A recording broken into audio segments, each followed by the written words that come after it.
얼마면 되겠냐? 얼마나 줄 수 있는데요? 임대주택 프로젝트. 요즘 뭐 집값이 문재인 정부가 집값 그 공시지가를 올려가지고 뭐 실거래가로 하겠다고 뭐 그렇게 이야기를 해서 세금이 어마어마하게 올랐더군요. 뭐 강남 압구정동 아파트 한 채에 뭐 1년에 세금을 2천만 원이나 낸다고. 그게 참 문제가 되는 게, 나는 이 아파트를 팔 생각이 없어요. 그죠? 나는 이 아파트를 팔 생각이 없고 난 계속 살 거예요. 그죠? 계속 살 건데 집값을 그렇게 올려버리면 이건 뭐 어떻게 팔고 나가라는 건지 뭐 어쩌라는 건지. 그죠? 그 옛날에 그 사람들은 쌀 때 샀을 거 아니에요. 그죠? 아파트가 그렇게, 아파트 값이 서울의 땅값이 그렇게 오르기 전에 샀을 거 아니에요. 그죠? 참 큰일이에요. 그죠?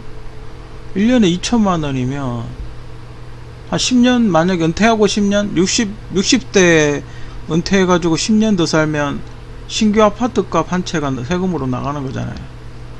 와, 좀 더 보태면 아파트 살 수 있잖아요. 좀 많이 보태야 되나? 뭐 어쨌든 거의 2억이면 10년이면 거의 2억이잖아요. 세상에. 참 큰일이에요. 그죠? 그렇다고 정들었던 집을 팔고 나가기도 그렇고. 아무튼 근데 그거랑은 상관없어요. 그거는 뭐 어차피 잘 사시는 분들이기 때문에, 어차피 집 팔고 나가면 뭐 비싸잖아요. 돈 많이 받을 수 있잖아요. 그죠? 어쨌든 집 팔고 나가시면 그래도 부자기 때문에 많이 버셨잖아요. 그동안 엄청나게 올랐을 테니까. 그죠? 어쨌든 그거랑 상관없고, 근데 여가부 폐지를 생각을 하면서, 여가부가 만약에 폐지가 된다 가정을 했을 때, 그럼 여가부 예산을 돌려서 뭘 할 수 있을까라는 생각. 여가부가 지금 이상한 예산하고 막 몇백조를 30 몇 조를 쓴다. 1년에 33조? 뭐 하여튼 뭐 그렇게 어마어마하고, 좀 정확하게 여가부가 어떤 일을 하는데 그렇게 많은 돈을 쓰는지는 정확하게 몰라가지고 제가 뭐라 말은 못하겠고, 어쨌든 한 1조 원 정도 쓴다, 한 2조 원 정도 쓴다고 가정을 하고, 근데 누군가의 지원을 해주는 걸 제외하고, 그 여가부 순수 자체 임금이랑 뭐 유지비 뭐 그런 게 있잖아요. 한 2조 원 정도 쓴다고 가정하고, 2조 원 정도 쓴다고 가정하고, 만약 2조 원 정도 된다라고 가정을 했을 때, 뭘 할 수 있나 생각을 해보다가, 이런 걸 하면 좋지 않을까 싶어서 한번 해봤어요. 생각을 해봤어요. 그러니까 지금도 임대주택은 하고 있어요. LH공사에서. 근데 조건이 있죠.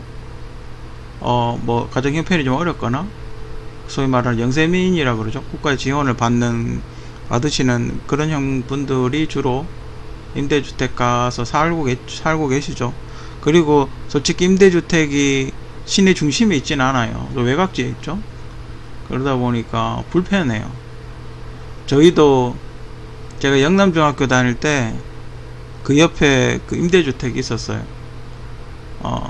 거기서 시내까지 들어오려면, 그때 당시, 지금 이제 지하철이 있으니까 좀 빠르겠지만, 그때 당시 거기서 동성로까지 오려면 버스 타고 토요일에 길 막히면 한 2시간 걸려요.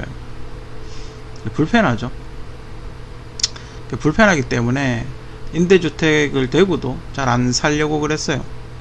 근데 그런 임대주택 말고 좀 도심에 있으면서 뭐 재개발도 할 수 있잖아요. 그죠?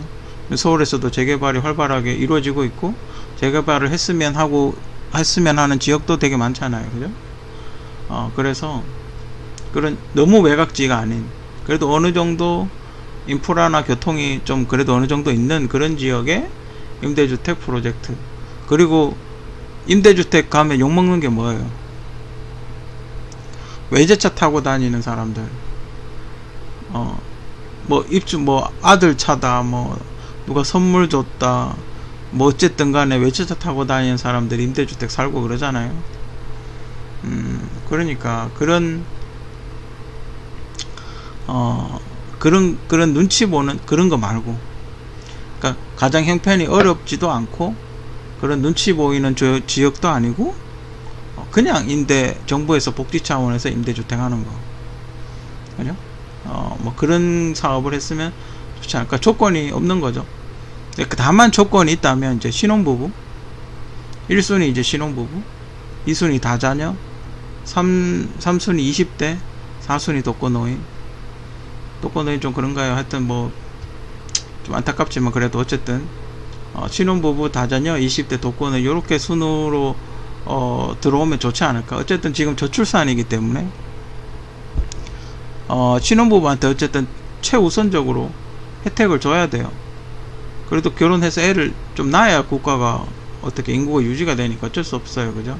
그리고 다자녀, 애기 많이 놓으신 분들한테 혜택을 줘야 되겠죠. 그리고 요즘 20대들 좀 불안하잖아요. 그죠? 하여튼 독거노인 분들도 주거 환경이 개선이 돼야 되겠죠. 그죠? 아무튼 요런 순서로 살 수 있게끔 그렇게 하면 좋지 않을까. 일자리 창출하고 이제 국민복지가 동시에 실현이 되는 그런 거겠죠. 국가에서 좀만 지원해주면 돼요. 그죠? 그러니까 너무 많은 물량을 쏟아내면 집값이 휘청거릴 거 아니에요. 그죠? 집값이 떨어질 거 아니에요. 그죠? 근데 지금 집값이 너무 올라서 약간 떨어뜨리는 것도 괜찮을 것 같기도 한데, 어쨌든 집값이 많이 떨어질 거 아니에요. 그러니까 한꺼번에 물량을 너무 많이 쏟아내지 말고 1년에 몇 채씩, 1년에 2조 원씩만 짓는 거죠. 지금 기사를 찾아보니까 아파트 한 동 정도가 한 삼성모 건물이라고 그랬는데 한 430억 정도 한대요. 한 동에 한 430억 정도 할 것 같으면 한 500억 한다 치고, 그죠? 한 500억, 좀 물가가 올랐으니까 한 500억 한다고 치고, 그럼 1조 원이면 몇 채를 짓나요? 보면 한 20동 20동 정도 짓겠죠. 2조 원이면. 그러니까 맞나? 5, 3, 5, 4, 25, 5, 25, 5, 25, 50동 정도 있나? 50동을 짓나요? 10동 지면 5,000원? 잠시만. 한 40동 정도 짓네요. 그죠? 엄청나죠? 그러니까 지금 몇 층인지 정확하게, 그 400억짜리 아파트가 몇 층인지 정확하게 모르겠는데 한 15층이라고 칩시다. 그죠? 15층은 더 되겠죠. 430억인데. 그죠? 15층은 더 되겠죠. 430억이면 15층은 더 될 거예요. 그죠? 그럼 한 30층 요즘 높게 많이 지니까 한 40층 정도 짓는다. 40층 너무 크나? 49층 지면 뭐 세제 혜택 있다면서요. 그죠? 430억이면 꽤 높은 거 짓지 않나요? 그죠? 한 30층 잡읍시다. 그죠? 30층짜리 40동을 짓는다면 어마어마하게 큰 대단이 아닌가요? 대규모의 단지죠. 그죠? 너무 높게 지을 필요는 없어요. 그죠? 그러면 만약에 15층짜리를 짓는다면 430억까지 안 하겠죠. 그죠? 한 200억이면 짓지 않을까요? 그러면 80동을 지을 수 있어요. 그죠? 그죠? 한 80동 정도 짓는다고 가정을 해봅시다. 어마어마하겠죠. 양이 뭐 엄청나게 큰 양이에요. 그죠? 이 어마어마한 돈을 여가부가 다 쓰고 있어요. 1년에 뭐 하는지도 모르는 부서에서 다 쓰고 있어요. 그죠? 하여튼 주거 환경 개선, 그렇게 되면 이제 주거 환경이 개선이 되겠죠. 가격이 좀 저렴하게 하면, 지금 대구에도 보면 6.25 때 지은 슬레이트 건물 같은 거 있죠. 그러니까 제가 대구에 산 지가 지금 군대 갈 때 빼고 1년 빼고는 대구에서 거의 한 45년 살았는데 아직도 그 건물이 그대로 있어요. 그러니까 제가 초등학교 다닐 때 연탄아궁이 집이 아직도 그대로 있어요. 그러니까 이건 심각하죠. 40년 된 건물, 40년 이상 된 건물이 아직도 그대로 있어요. 슬레이트 건물 막 다 쓰러져 가고 기둥 막 무너지고, 어디 저 시골 초가집 같은 그런 건물들이 아직도 그대로 있어요. 근데 이거는 태풍이 불어서 무너져서 대형 사고나 참사 같은 게 일어날 수도 있고 국민들이 불안하죠. 좀 더 튼튼하고 안전한 집에서 살게 할 의무가 있어요, 국가가. 그죠? 그럴 이유가 있고, 또 제2, 제3의 어떤 화재나, 그죠? 어떤, 예전에도 그, 서울에 그 아파트 막 빌라 땅 꺼져가지고 막 지진, 막 이렇게 금 가고 그런 데 있었잖아요. 그런 것처럼 미리미리 튼튼한 건물로 바꿔가지고, 혹시나 있을 재난이나 지진 같은 거에 대비해서 좀 더 튼튼한 건물을 짓는 게 저는 국가적으로 그게 더 좋다고 봐요. 그죠? 그래서 임대주택, 기존에 집을 가지고 있는 사람이 있잖아요. 그죠? 기존에 집을 가지고 있는 사람들이 있기 때문에, 저는 이거는 굉장히, 긍정적이라고 저는 봐요. 근데 다만 이제 장단점이 있는 게 뭐가 있냐면, 재산이 늘지 않아요. 그러니까, 아파트를 내 집을 분양을 받아서 오래 살면, 시간이 지나면 땅값이 오르잖아요. 지금 이제 부동산들이 다 그런 식이잖아요. 그러니까 예전에 쌀 때 사가지고 지금 시대가 이제 물가가 올랐으니까 만약에 뭐 1억 주고 샀던 집이 뭐 몇십억이 한다든지 그렇게 재산 가치가 오르는데 임대주택은 오래 산다고 해서 재산 가치가 오르지가 않아요. 그죠? 그게 단점이에요. 그죠? 하지만 현재 살기에는 가격이 저렴하다. 현재 살기에는 가격이 저렴하다. 그죠? 그 장단점이 있겠죠. 그러니까 빨리 임대주택에서 알뜰살뜰 돈 모아서 아파트 분양받아서 나가는 게 그게 좋겠죠. 그죠? 근데 부득이하게 임대주택에 살 수밖에 없는 사람들이 있을 거 아니에요.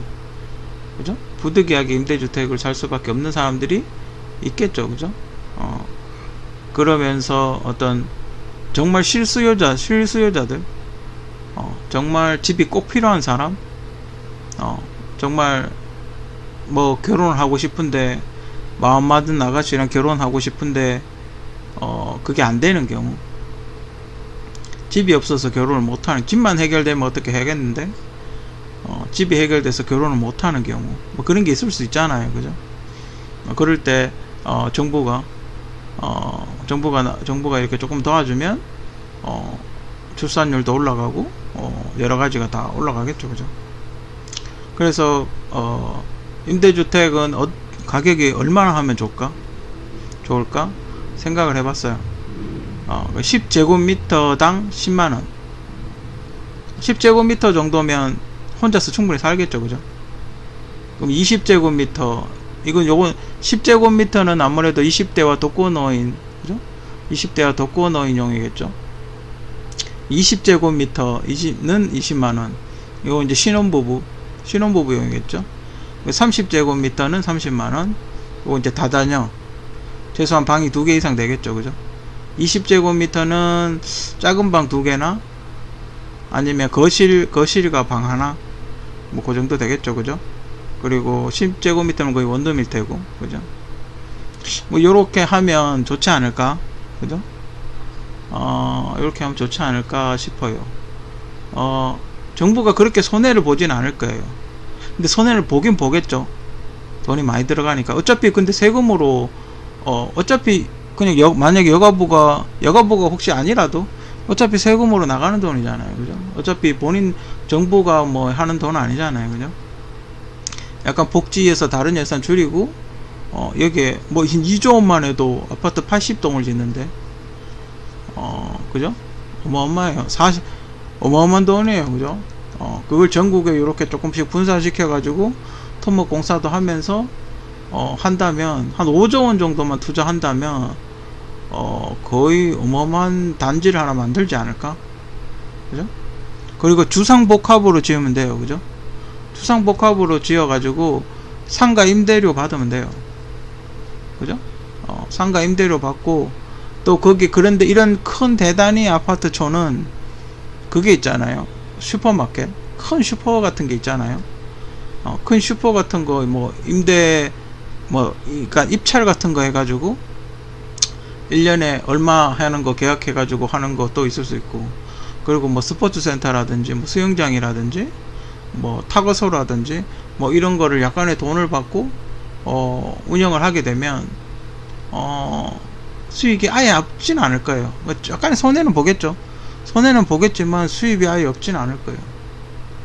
그러면 그 경비원들이나 거기 뭐 이렇게 하시는 분들 월급 줘도 되고, 그럼 또 일자리가 늘죠.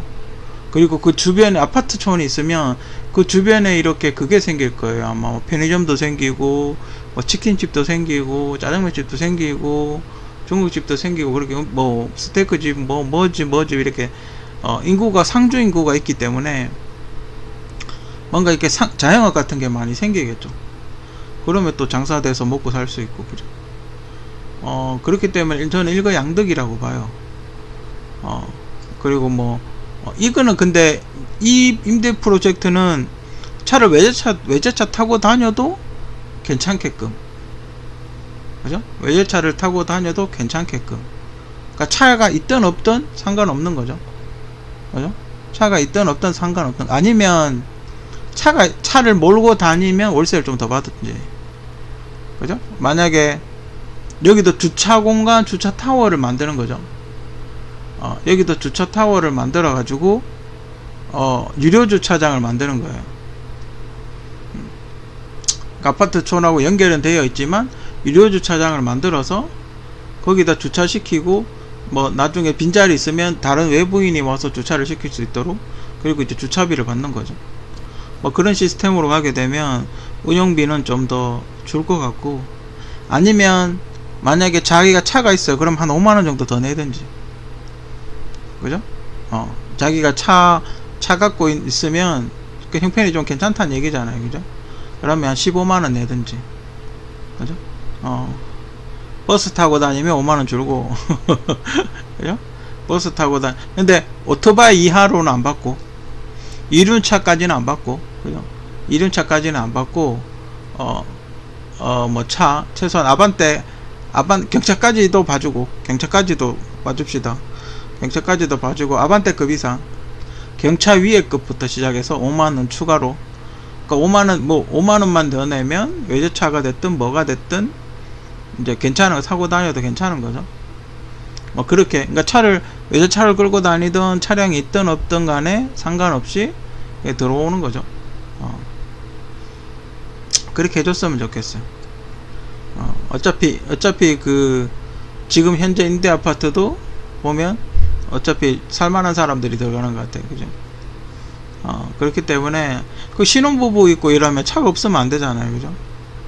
신혼부부인데 애 데리고 왔다 갔다 해야 되는데, 그 다자녀 가구가 있는데 차가 없으면 안 되잖아요. 다자녀 가구 될 수 있으면 없으면 되긴 해죠. 되긴 한데 불편하잖아요. 그죠? 20대 독거노인은 없다 치더라도 신혼부부하고 다자녀는 차가 없으면 굉장히 불편하다고요. 그죠? 그런 사람들을 위해서라도 차량을 뭐 한다 하더라도, 그죠? 아니면 뭐 차가 외제차다 그럼 10만원 더 받고, 국산차다 그럼 5만원, 국산차는 5만원, 외제차 10만원. 국산차 10만원, 국산차 5만원, 외제차 10만원. 그죠? 뭐 그런 식으로 하면 뭐 이렇게 돈을 좀 더 내든지, 그래서 뭐 그런 걸로 이렇게 트러블이 없게끔. 그죠? 왜냐하면 그걸 왜 받아야 되냐면, 차가 왔다 갔다 하다 보면 분명히 뭔가 관리비가 더 들잖아요. 차를 안 타는 사람보다 차를 타는 사람이 있으면 관리비를 더 내게 되잖아요. 뭔가 뭐를 관리를 해도 만약에 화재가 난다든지 화재보험도 들어놔야 되고, 뭐 어떤 식으로든 관리비가 저는 더 든다고 보거든요. 그렇기 때문에 여기는 이제 없는 경우, 차량이 없는 경우 10만원, 차량이 있으면 이제 플러스 5만원, 그런 건 약간 옵션질 하는 게 또 나쁘지 않을 것 같아요. 그렇게 해서 좀 이렇게 국민들한테 도움을 주는 걸로. 솔직히 10만원이면 껌이죠. 그죠? 거저 아닙니까? 지금 고시원도 한 달에 40~50만원 정도 하는데, 그죠? 10만원이면 껌이죠. 거의 공짜죠. 솔직히. 그죠? 그리고 독거노인들이 만약에 10제곱미터에 사신다고 하더라도, 그게 나오잖아요. 정부에서 나오는 돈이 있잖아요. 10만원은 저는 충분히 생활비 내실 수 있다고 봐요. 그죠? 이렇게 되면 훨씬 안전하고 훨씬 깨끗하고 훨씬 좋은 환경에서 그렇게 사실 수 있어요. 그죠? 전 국민이 다 그렇게 살 수가 있어요. 현재 집 있으신 분들, 그리고 그 시골에 옛날에 수해 나고 이러면 집 막 쓸려 내려가고 이러잖아요. 그죠? 그래도 아파트가 있으면 그렇게 쓸려 내려가진 않을 거란 말이에요. 그죠? 또 그분들이 또 어떻게 해요. 그죠? 옛날에 강원도에 산불 난 것처럼 그렇게 어마어마한 불이 아닌 다음에서야 그렇게 크게 막 뭐가 들어오고 이래 해도 그래도 어느 정도는 아파트 같이 좀 튼튼하게 지면 방어가 되잖아요. 그죠? 사람들도 안전할 수 있고, 그죠? 공사 잘 하고 이러면 되게 좋을 것 같다는 그런 생각이 들어요. 이 모든 게 불과 2조 원? 정부 세금 2조 원이면 충분히 가능해요. 1년에 2조 원이면. 정말 싸지 않아요? 그죠? 이렇게 일거양득이 어딨어요? 일자리 늘어나죠? 이거 자체, 그러니까 이 아파트를 짓는 것 자체만으로도 일자리가 늘어나요. 토목공사 하게 되죠? 또 도로 만들게 되죠? 또 뭐 지하철 같은 거 공사, 전철이나 공사하게 되면 또 일자리가 생기겠죠? 그죠? 그리고 또 이렇게 약간 낙후된 지역을 이런 식으로 개발을 해서 좀 더 좋은 환경, 그죠? 좀 더 좋고 깨끗한 환경으로 만들 수도 있잖아요. 그죠? 전 참 좋은 생각, 저도 제가 이 프로젝트를 생각하면서 상당히 좋지 않을까? 그리고 만약에 뭐 서울에 있는 아파트에 세금이 너무 많아서 집을 팔아야 되겠다? 그죠? 집을 팔아야 되겠다 이러신 분들 여기 와서 사셔도 되잖아요. 어쩔 수 없이 집을 팔아야 되시는 분들, 그죠? 뭐 이런 데 와서 살아도 되잖아요. 그죠? 돈이야 많겠지만, 돈이야 많고, 아니면 현재 뭐 아파트가 있어요. 자기가 아파트 사러. 그러면 그거 팔아서 이제 장사 차리고 월세 사는 거죠. 뭐 그렇게 할 수도 있잖아요. 그죠? 이렇게 자꾸 해마다 매년 한꺼번에 다 짓는다고 생각하지 말고 해마다 매년 한 2조 원씩 짓는다고 생각을 하면 10년 후에는 한 20조 정도 되잖아요. 10년 후에 20조 정도 지으면 인프라가 굉장히 넓어질 거라고 봐요. 어느 정도 주택 문제가 해소되지 않을까? 그죠? 어느 정도 주택 문제가 해소되지 않을까? 그렇게 생각을 해요. 그래서 뭐, 정권이 계속 바뀌어도 계속 1년에 2조 원씩 임대주택을 지으면 되죠. 저는 우리나라 국방 올해 예산 600조라고 하거든요. 2조 원, 그렇게 큰 돈 아니라고 생각해요. 그죠? 그러니까 갑자기 한꺼번에 물량을 그것도 민간도 짓잖아요. 임대주택도 짓긴 하겠지만 민간도 아파트를 개발할 거란 말이에요. 그렇기 때문에 민간도 짓고 임대주택도 짓고 이러면 동시에 이렇게 지으면 충분히 다 이렇게 좋은 환경에서 살 수 있을 거다 그렇게 생각을 해요. 뭐 아무튼 임대주택, 그러니까 제가 이 임대주택은 너무 외곽지에, 일본에서도 그렇게 이야기를 하던데, 일본에서도 너무 외곽지에 이런 아파트촌을 지었다가 실패한 경우가 있어요. 그러니까 어느 정도 교통 인프라가 되고 그래도 시내 갈 수 있고 지하철 근처에 있고 지하철이 충분히 가까운 거리에 하는 게 좋겠죠. 그죠? 그런 데가 좋겠죠. 그죠? 근데 어느 정도 교통 인프라가 있는 곳에다가 해야 되겠죠. 너무 외곽지에 가는 것보다. 아니면 도심에 지금 재개발을 해야 되는데 재개발을 못하고 있는 곳, 그러니까 뭐 조합하고 안 맞아서 재개발을 못하고 있는 곳, 그런 곳에 하면 좋지 않을까. 그러니까 어느 정도 도심에도 이런 임대주택 같은 거 사업해가지고 하면 좋지 않을까 그런 생각이 들어요. 예전에 왜 철로 위에 집 짓고 그랬잖아요. 아직도 그 집에 살고 있는 사람도 있는지 모르겠는데, 그 철길 위에 왜 이렇게 다리같이 해가지고 집 짓고 그랬잖아요. 그죠? 그게 뭐 진동이 심하네 마네 뭐 그런 얘기가 되게 많았는데, 근데 시끄럽지 않을까? 그죠? 시끄럽더라도 뭐 지금 당장 아쉬우면 어쩔 수 없죠. 그죠? 아무튼 뭐 어디 그 짜투리 땅이라든지 뭐 같은 뭐 좀 그런 걸 어디 저렴한 땅, 그죠? 그 서울이라고 다 비싸진 않잖아요. 그죠? 저렴한 데 있잖아요. 그죠? 저렴한 데 이렇게 해가지고, 이거는 어떤 수익을 내고자 하는 게 아니라, 정부에서 어느 정도 이제 세금으로 보전을 해줘야 되는 거죠. 관리는 뭐 LH 같은 데서 한다 하더라도, 정부에서 어느 정도 이렇게, 세금으로 지원을 해줘서, 관리는 LH에서 하고, 그죠? 그렇게 하면 좋지 않을까, 뭐 그렇게 생각이 들어요. 임대주택 프로젝트, 새해, 만약에 뭐 새로운 대통령이 탄생을 한다면 1년에 2조원씩 혹은 뭐 한 5조원씩 임대주택 많이 지어서 사람들이, 대한민국 국민들이 쪽방에서 살고 그렇게 지내지 마시고, 이제 경제적 규모가 커졌잖아요. 그죠? 좀 더 좋은 환경에서 사실 수 있도록 정부에서 배려를 좀 해줬으면 하는 게 제 개인적인 생각입니다.